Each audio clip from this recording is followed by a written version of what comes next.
वाह। कहे का अरे ओढ़िला, अरे ओढ़िला गुजरिया हो चुनरिया चटकार बा।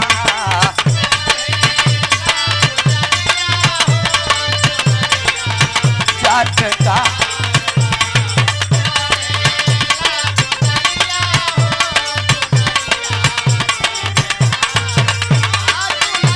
जो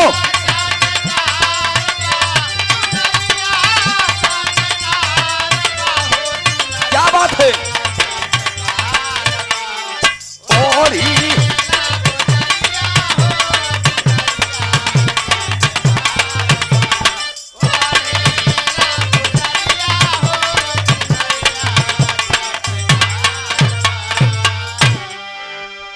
लेकिन याद रहे दोस्त, पहले ही अंतरे से गीत की लाइन संकेत बा कैसे।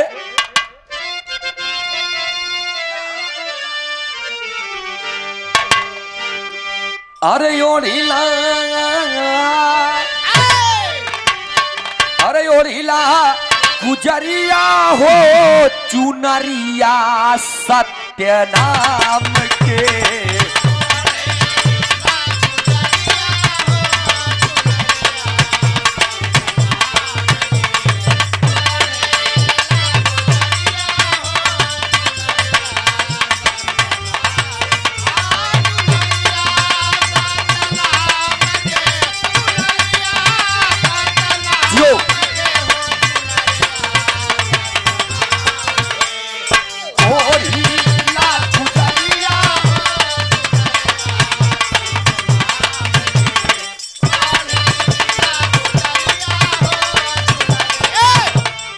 कौन है ओढ़िला गुजरिया हो चुनरिया सत्य नाम की दो दो सत्य है। एक तो सत्य मृत्यु है, इंसान चला जाएगा, केवल सत्य नाम की चादर वही जो राम नाम सत्य है। और कौन सत्य पर आधारित था पहले ही अंतरे से कहल गई। अरे बचपन में ध्रुव रहले, अरे बचपन में ध्रुव रहले सुन बाला करिया हो।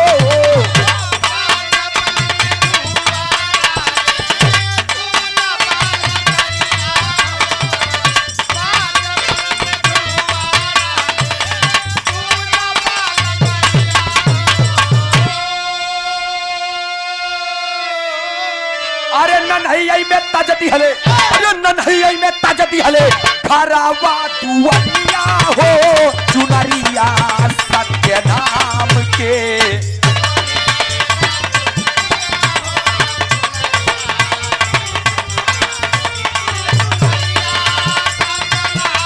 जो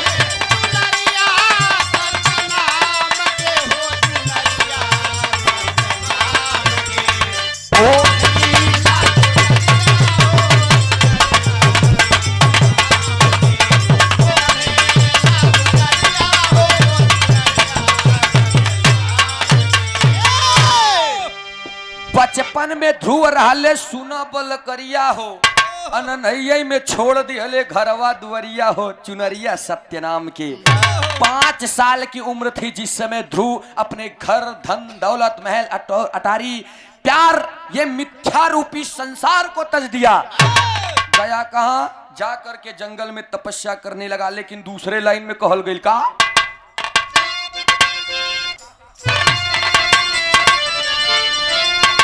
बारे महाराज दानी हरिश्चंद बतावा सपने में आज ऐसे दानी एक को पड़ा है, उनसे जा सामने से 20 रुपये रही तो 2 रुपये तो निकलबे न करी। लेकिन उधर सपने में देखा विश्वामित्र जी उनका परीक्षा लिए थे। अब कैसन परीक्षा लिए कहल गई।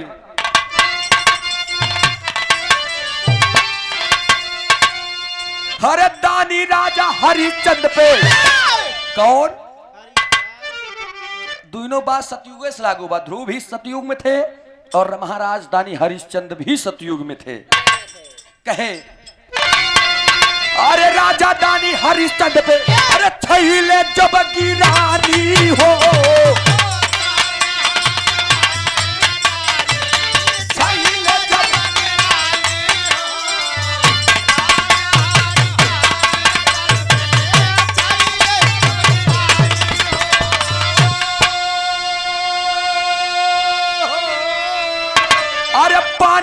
भरे दूसरे घरे, अरे पानी भरे दूसरे घरे, परसेला नजरिया हो चुनरिया सत्यनाम के।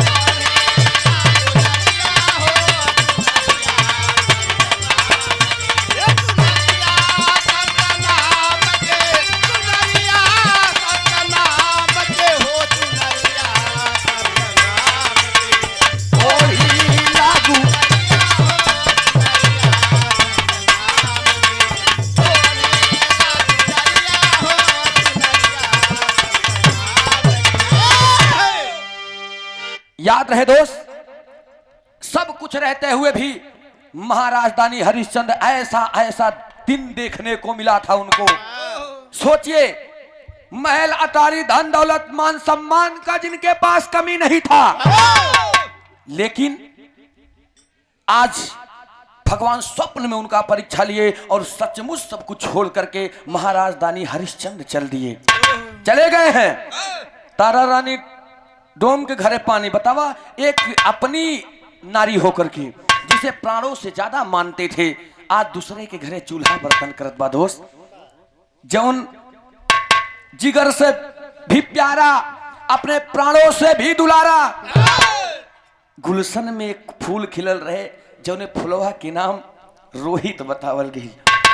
जिस समय खेलते खेलते फुलवारी में पहुंचा है रोहित, सांप उसे डसा है, रोहित वहां पर मर जाता है। लेकिन आज याद रहे दोस्त, जिसके ऊपर पड़ता है उसके कलेजे से जाकर के पूछिए।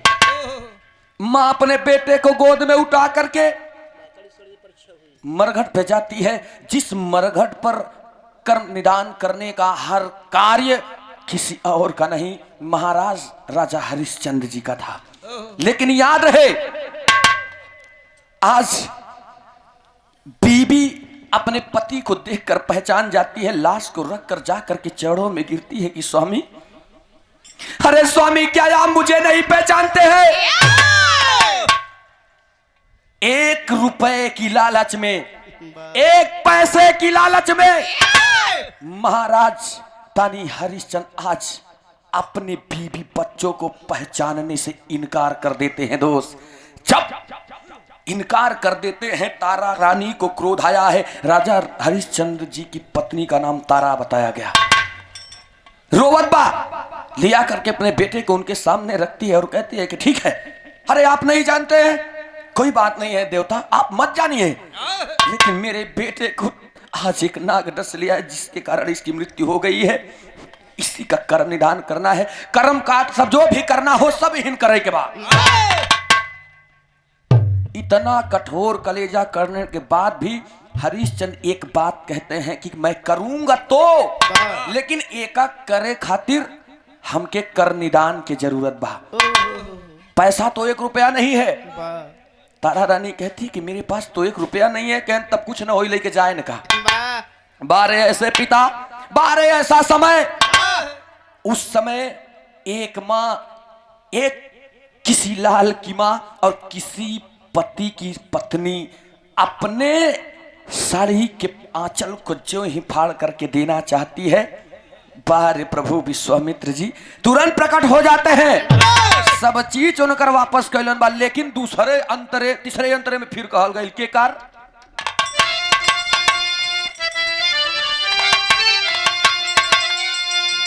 अरे यारा लड़का दुइनो प्राणी के दुइनो प्राणी रहल जन अपने लड़का के काटर में दिखाई, सत्य बात बा, सत्य पे आधारित कहे का। अरे यारा लड़का दुइनो प्राणी काटे गारा तनवा हो,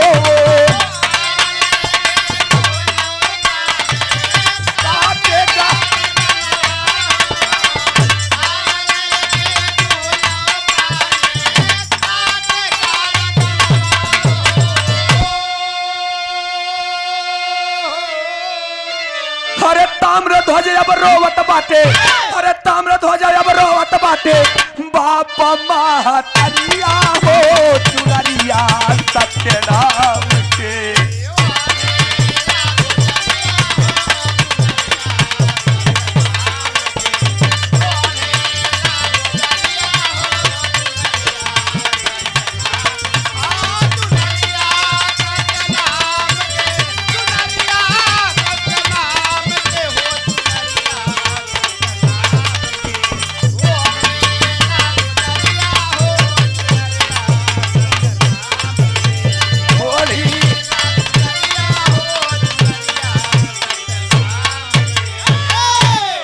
याद रहे दोस्त, महाराज राजा मोरंग ध्वज का परीक्षा लेने के लिए भगवान श्री कन्हैया और अर्जुन चल दिए। पहुंच गए महल में। खाना में भोजन में मांगत का हुए कहन तोहरे लड़कवे के मांस चाहिए हमके। तब मोरंग ध्वज अपने बेटे ताम्र ध्वज के ऊपर दोनों प्राणी आरा चला दिए। तब भगवान श्री कन्हैया जो ब्राह्मण का भेष बनाए हैं, एक बात कहते हैं कि ऐ मोरंग ध्वज, काटते समय अपने पुत्र को किसी के भी आंखों से आंसू नहीं टपकना चाहिए। लेकिन वाह, कहा जाता है दोस्त, कौन ऐसा माई बाप हुए हैं जेकर कलेजा पत्थर बा, अपने लड़का के काटी पर ओकरे आंखी से आंसू ना गिरी। अपने बेटे को काटते समय बाएं अंग से आंसू जब टपका देते हैं, तब भोजन बनने के बाद बना हुआ भोजन भगवान श्री कन्हैया उठा करके फेंक देते हैं।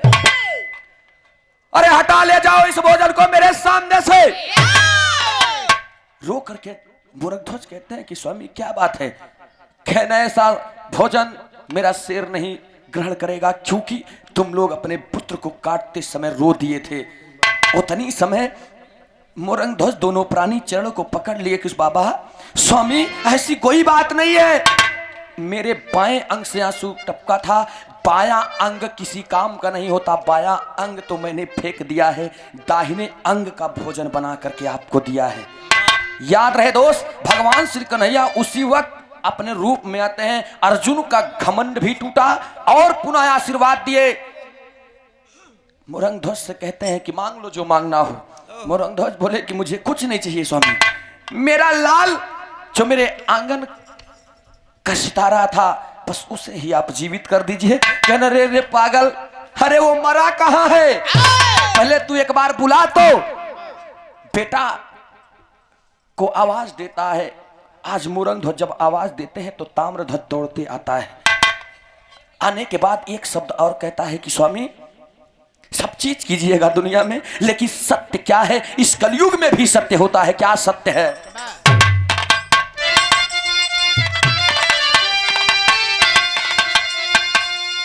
अरे मिथ्या जग में भाई भतीजा, संसार में हर कोई मिथ्या है, हर कोई स्वार्थी है, लेकिन गौर करेंगे एक लाइन पे कैसे। हर मिथ्या जग में भाई भतीजा, सारी रिश्तेदारियां हो।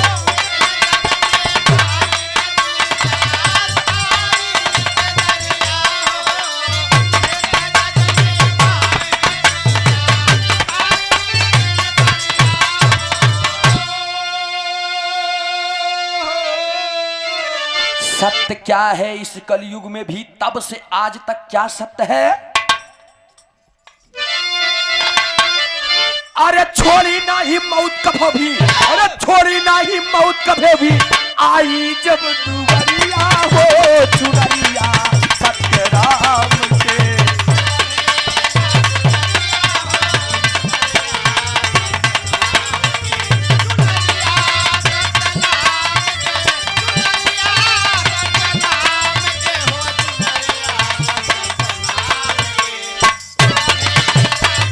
क्या बात है?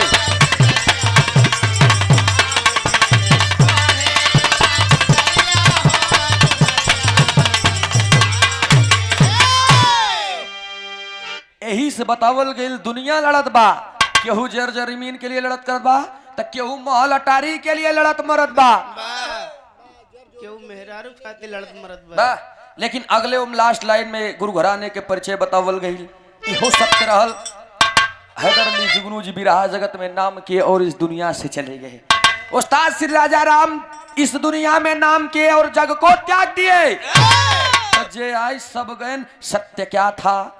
तीनों से सत्य होते होते होते होते एक दुनिया में अकाट सत्य रही, जो मौत ही आज तक चली आई। बाकी सत्य पर आधारित जो सत्यवते थे, जो भी सत्य के पुजारी रहा करते थे, बता दीजिए ये दुनिया में के बाद सत्य, चाहे जे सत्य हो पर अंदर से मुख में राम बगल में छुरी।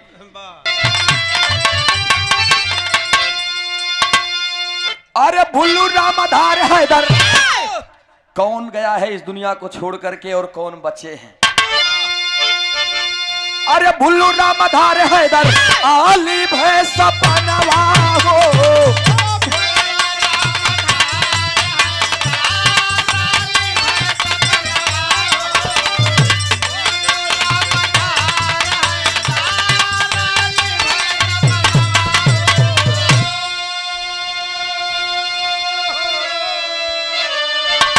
भोजराज सूरज के खातिर, अरे भोजराज सूरज के खातिर अरे लिखते हैं शायरिया हो चुनरिया सत्यराम के।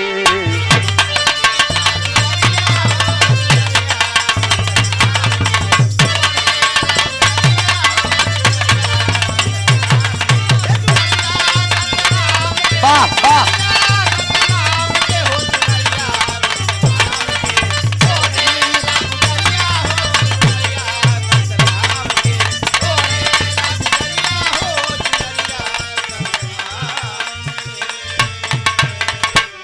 अरे ओढ़िला गुजरिया हो चुनरिया सत्यराम के। बहुत बहुत नमस्ते प्रणाम बा। आप सब अपनी पार्टी नंबर बिहार के शुरुआत हुई। बहुत बहुत